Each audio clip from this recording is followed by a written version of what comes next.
بسم اللہ والصلاة والسلام علی رسول اللہ وبعد۔ بھائیو،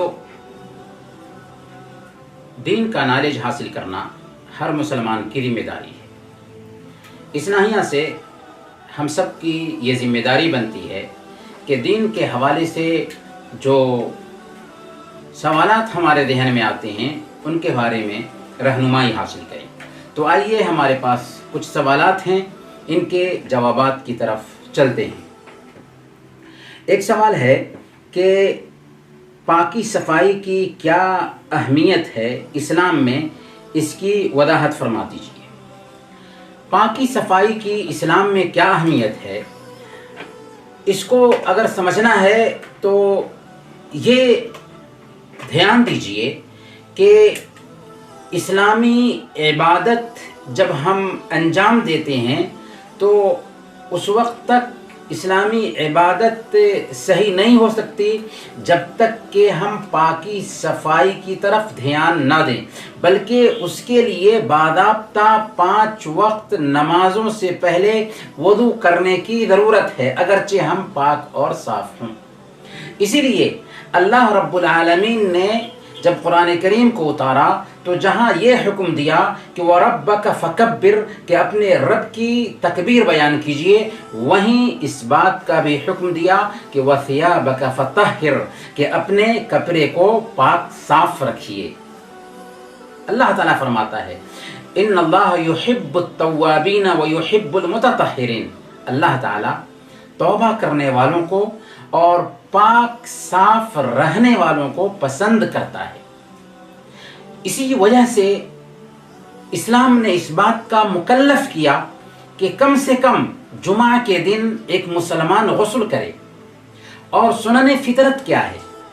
فطرت کے وہ کام جو سارے انبیاء کی سنت رہے ہیں وہ کیا ہیں؟ وہ اصل میں پاکی صفائی کی طرف اشارہ کرنے والے ہیں۔ چنانچہ مسواک کرنا فطری سنتوں میں سے ایک سنت ہے، ناخن کاٹنا فطری سنتوں میں سے ایک سنت ہے، بغل کے بال کاٹنا فطری سنتوں میں سے ایک سنت ہے، زیر ناف کے بال تراشنا فطری سنتوں میں سے ایک سنت ہے، ختنہ کرنا فطری سنتوں میں سے ایک سنت ہے، استنجا کرنا فطری سنتوں میں سے ایک سنت ہے۔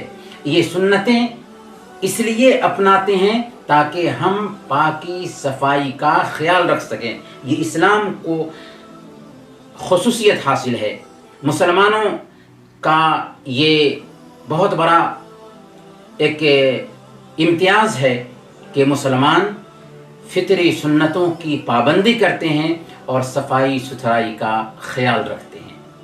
اسی لیے صحیح مسلم کی روایت ہے، حضرت ابن مسعود رضی اللہ تعالی عنہ بیان کرتے ہیں کہ اللہ کے نبی صلی اللہ علیہ وسلم نے ارشاد فرمایا لا يدخل الجنة من كان في قلبه مثقال حبة من کبر، کہ وہ آدمی جنت میں داخل نہیں ہوگا جس کے دل میں رائی کے دانہ کے برابر بھی تکبر ہو۔ لوگوں نے پوچھا کہ یا رسول اللہ، ایک آدمی یہ پسند کرتا ہے کہ اس کا لباس اچھا ہو، ایک آدمی یہ پسند کرتا ہے کہ اس کے جوتے اچھے ہوں، تو کیا یہ بھی تکبر میں آ جائے گا؟ اللہ کے نبی صلی اللہ علیہ وسلم نے فرمایا ان اللہ جمیل یحب الجمال، اللہ تعالی خوبصورت ہے اور خوبصورتی کو پسند کرتا ہے۔ الکبر بطر الحق وغمط الناس، تکبر تو یہ ہے کہ حق کو چھپایا جائے اور لوگوں کو حقیر سمجھا جائے، یہ ہے تکبر۔ تکبر یہ نہیں ہے کہ ایک آدمی اچھا لباس پہنے، اچھے جوتے پہنے۔ ان اللہ یحب ان یرى اثر نعمہ علی عبادہ، اللہ تعالیٰ کو یہ بات پسند ہوتی ہے کہ اپنے بندوں پر اپنی نعمتوں کا اثر دیکھے۔ اسی لیے سنن ابی داؤد کی روایت ہے، حضرت جابر رضی اللہ تعالی عنہ بیان فرماتے ہیں کہ اللہ کے نبی صلی اللہ علیہ وسلم ایک دن آئے تو ایک آدمی کو دیکھا، اس کے بال بالکل پراگندہ تھے۔ اللہ کے نبی صلی اللہ علیہ وسلم نے اس کی طرف اشارہ کرتے ہوئے کہا کہ اما کان یجد ما یسکن بہ شعرہ، کیا یہ آدمی کچھ ایسی چیز نہیں پایا کہ جس کے ذریعہ اپنے بال کو سنوار سکے۔